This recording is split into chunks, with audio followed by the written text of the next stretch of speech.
I think that piano is going to show up at this house at 3 o'clock today. And I'm definitely going to play Imagine. And I'm definitely going to play Gabby's song and maybe William's song. And if, unless there's a big hook that's going to drag me off that piano, I'll probably play all afternoon. So it'll be your job, Gabby, is to keep asking for more tunes. Ah, okay. See. And you. All right. What's your job? What's your job?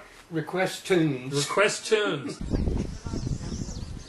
Sal, you're very welcome.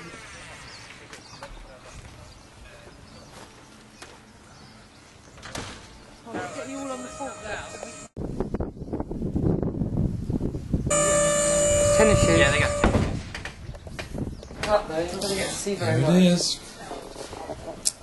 There it is. I can't even say, you know, I'm a songwriter, I'm supposed to be able to put things into words. And I can't. I can't put it into words. It's an honor.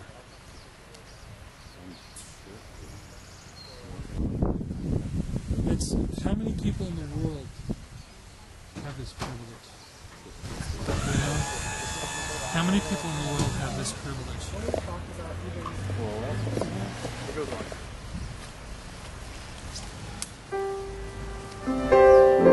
What about those pictures?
But it was 11 years ago that Gabby and I exchanged emails.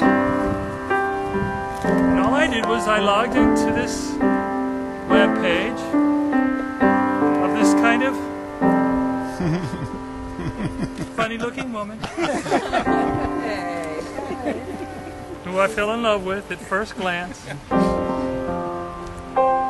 she was talking about how she does counseling in a little town of Olympia. And right up at the bottom of the page there was this picture. There was this beautiful boy. And all it said was, "This is my son Bill who committed suicide when he was 17. And every day I would go back to this page and I would look at the picture, and sometimes I would weep. And then the next day I would go back and I would look at the picture again. And I would go back again and I would look at the picture again. Finally I wrote her this email and I said, "You got to tell me the whole story about this. I need to know what happened." So she wrote me this email and she told me the whole story. And I said, "Well, it's too long. But if you'll let me clean it up a little bit, I'd love to put it on my webpage." And so that's all we did. Just like the simple act of putting this piano in front of this house, all we did was we just put up the story. We didn't comment on it. We didn't make a big deal about it. We didn't send out press releases. We just said, here's the story of what happened to one family.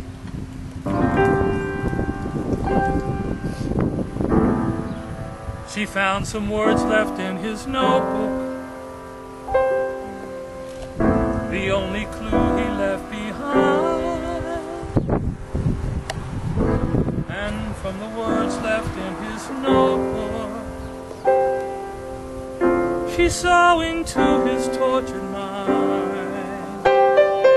Fear was hanging in the air.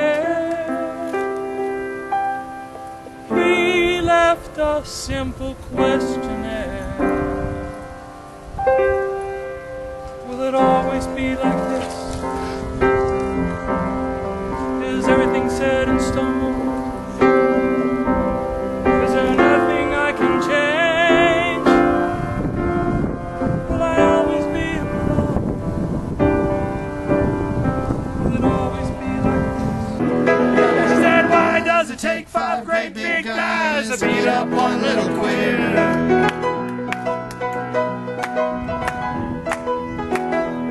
Tell me, why does it let 5 great big guys beat up on my only son? What had he done?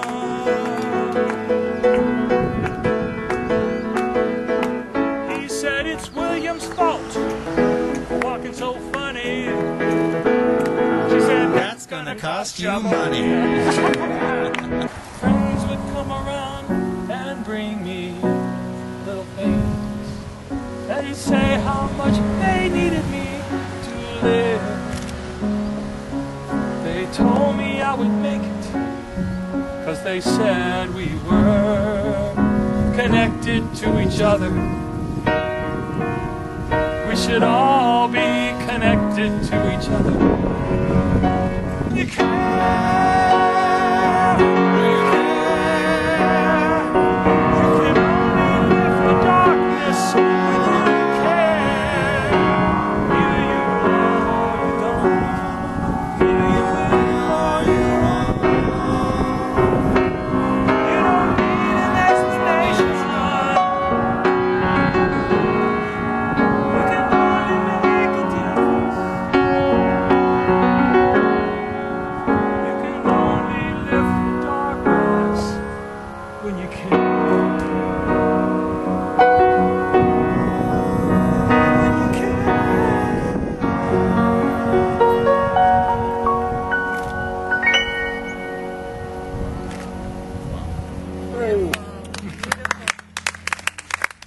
We're up. Dennis Bowles. Didn't have a lead off with it. Also in sports, the only local news at 5:30. King 5 News at 5:30. They thought they were doing the right thing. But for 5 grocery store workers, All you need is love. All you need is love. All you need is love. Love. Love is all you need. Washington to convey a message about tolerance.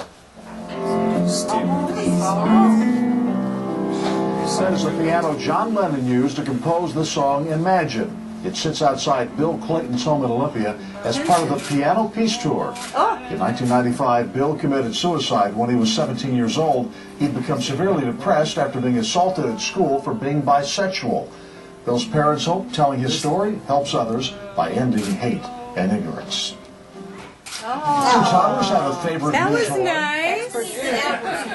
So you see all of that, and all they show is the back of my head. That's how it goes. There's show business for you, babe. We had dinner tonight, and I told Caroline, who works with George Michael, I said, tell George Michael that he needs to sing my songs. It's been the experience of a lifetime. That's all I can say.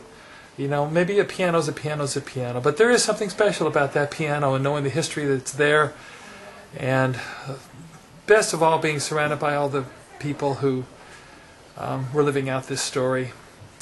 They loved the songs, and they thought they were beautiful and storytelling and emotional. So, who knows? Maybe George Michael will sing one of my songs. Wouldn't that be great?